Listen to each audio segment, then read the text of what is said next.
Okay, this is the last question, section 49410. This was done very poorly.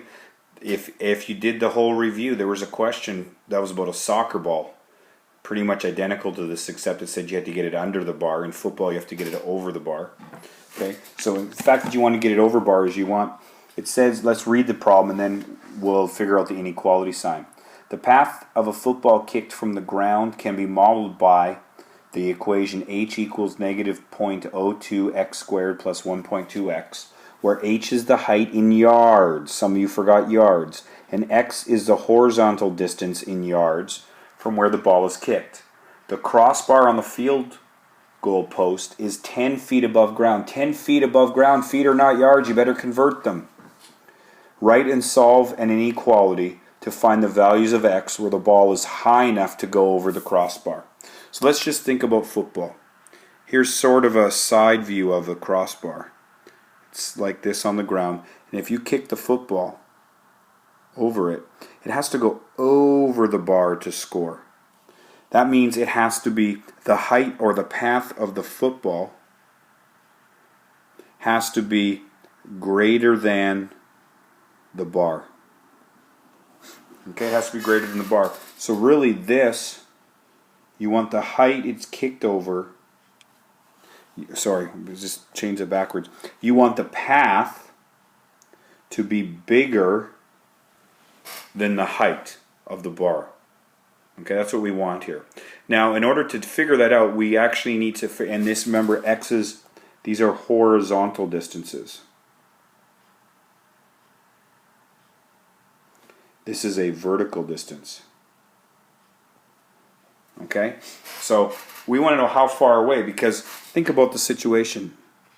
If you have it like this and you're really close, you don't have time to get over the bar. Or if you have the situation, which is usually the case, you're not usually too close, where you're really far away, the ball might go up high enough but then fall under the bar. So there's a place that's too close and there's a place that's too far.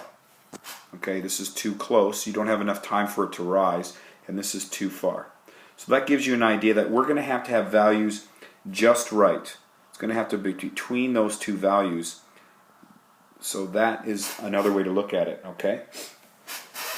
That's what we wanted, between those two values. Okay, so let's go put some numbers in. And the first thing I want to let you know is 10 feet is 3 1/3 yards. So instead of putting in, a lot of people put 10 in here, you could put 10 over 3, or you could just put 3 1/3. So 3 1/3 yards for here. I'm going to use the equal sign, so we'll just see what these two, I want to see what these two critical values are right here. I want to know what those critical values are, and then I know everything's in between is going to work. So I'm going to go minus 0.02 x squared plus 1.2 x, and it turns out I don't like this minus here, so I'm going to make it plus. So how am I going to do it? I'm going to add 0.02 x squared to both sides, and I'm going to subtract 1.2 x, and so when I do that, I'm going to end up with a 0 here, 3 1/3, and I have 0.02 x squared minus 1.2 x, and then I got a positive 3 1/3 there. And that doesn't look very good. Okay, so now I know my a value, I know my b value, and I know my c value. So I just need to use the quadratic formula. So I'm going to write those on the next page, and then we'll continue on. Okay, so I flipped the page here, I've copied over the values I needed. In this problem, you got decimals all over the place. In real life, people want to just basically know pretty close to the nearest yard what the answer is. So we're not really going to worry about perfectly exact answers. We're going to be more like engineers and get approximate answers here. But very close, maybe 1 or 2 decimals deep. So I'm going to put the numbers in purple. I got negative b, so I put 1.2 there. Okay, and 1.2 there. I've got, so that gives me that. I've got the a, which is 0.02. That's a 0. 0.02. And then I've got the C, which is 3 1/3. If you want to write 10/3, which is what I'm going to do, that works. And then I'm just going to plug and chug with the calculator. Don't try to do too much all at once. So I just did this next step. I simplified things.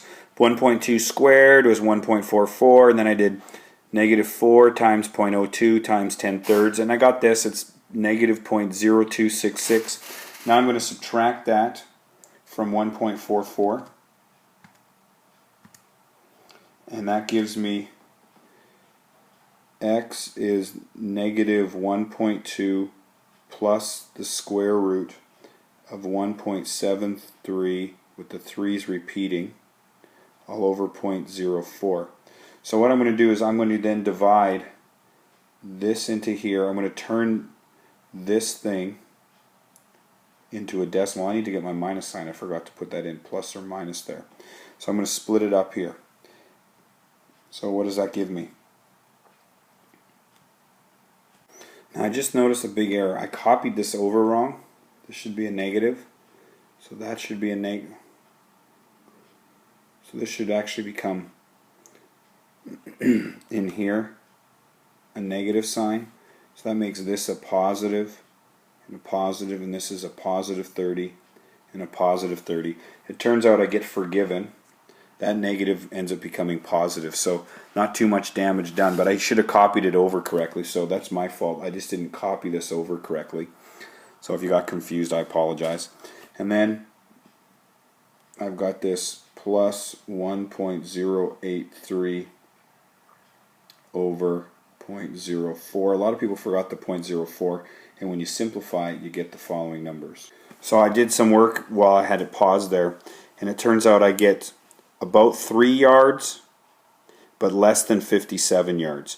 So basically, you need to, if you're within 3 yards, if you're closer than 3 yards, you can't get the ball at a high enough angle quick enough to get it over.